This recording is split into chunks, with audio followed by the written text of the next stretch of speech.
Welcome back to my Power Rangers vlog. I hope you're all feeling more phenomenal, and thanks for tuning in. Now, I'm going to keep my intros brief, so today we're going to be looking at Episode 2 of Mighty Morphin Season 1, and let's just morph right into the episode. Yeah, that's why I've decided to be my catchphrase, just deal with it. In this episode, it's all about the pun in the title, High Five. Also, it might have something to do with Trainee being afraid of heights, but yeah, right. It also has to do with trapping the Rangers in a rainbow-colored time warp. Billy being a boy genius by creating a device that hacks into an alien teleporter, and spooky, scary skeletons. But the most shocking thing about this episode is the team of teenagers actually have attitude. Or they just grown a massive ego after they became superheroes. Tends to happen. We also have double the trouble with two monsters. We're really upping the ante in this episode, and we're getting a new variant on the putties that only lasts till the end of the episode.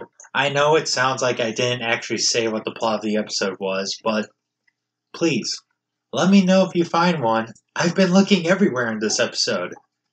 It's like a Where's Waldo of subplots. So, if you couldn't tell, I think this episode is too crowded, and this is supposed to be a 5 to 10 minute video. I can't always go into detail on ridiculously populated episodes. This was supposed to be a Trini-centric episode, I think, but there was only a handful of times the spotlight was on her. Also, her fear of heights goes away by the end of the episode. It's not especially good character development, as this was the first time stating that Trini was afraid of heights. However, we do establish two key elements in future episodes. This is the first appearance of the famous communicators that has become the ringtone of many Ranger fans. The other thing I liked was how this episode actually sets up them fighting the putties on Morph. I know episode 1 did this as well, but the difference being they now choose to be Rangers while before they didn't want to be Rangers and were forced to morph. This is going to start to show how well their fighting develops throughout the series.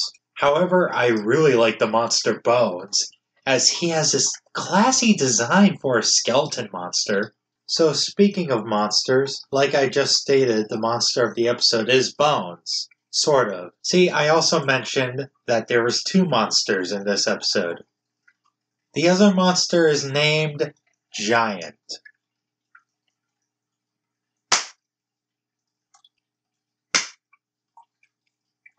Okay, so I love Bones, but I can't say the same about Giant. Before I go on a rant about Giant, I got to talk a little bit more about Bones. I love how the Rangers have to actually exploit the monster's weakness instead of just using their weapons, showing that the Rangers got to think on their feet. And that hat. God, I love that hat. Like, I really want that hat.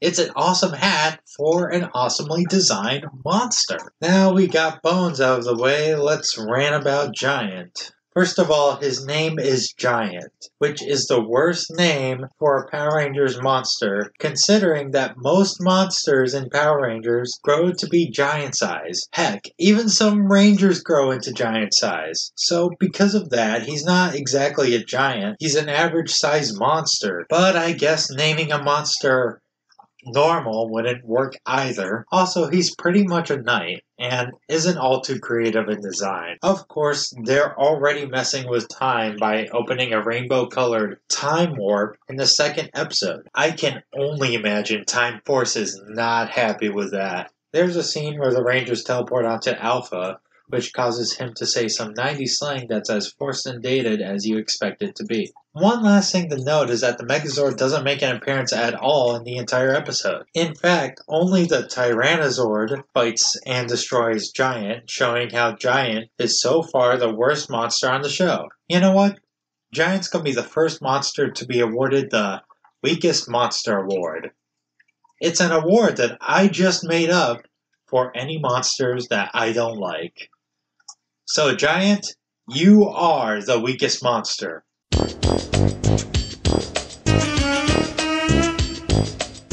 With all that out of the way, let's get to my favorite part, Mighty Morphin Bulk and Skull!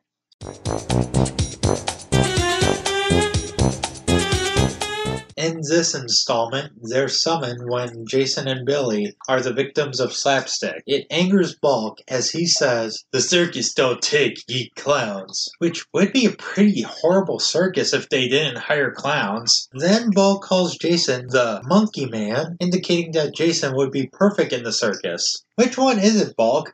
Should he or should he not be in the circus? Pick one. Jason then proceeds to suggest Bulk can't climb the rope. Skull double checks for us as he goes into Jason's face. But don't worry, Bulk's going to show him how it's done because that's what he said in the episode. The Rangers then proceed to insult Bulk and Skull. In fact, they act like complete bullies to the bullies. Unfortunately for Bulk, he decides to reenact my younger self from gym class, as well as my current self if I ever tried to climb a rope. However, I must admit, I never brought the roof down, literally, which I'm surprised the show didn't use that joke. And that's all for today's episode. If you didn't think I made a complete fool of myself, please hit the like button. And if you want to see more of me talking about Bulk and Skull, then hit the subscribe button as well as the bell icon. Also, don't forget to follow me on Twitter where I make updates and stupid tweets. Thanks for watching, and hopefully I'll see you next time. Take care.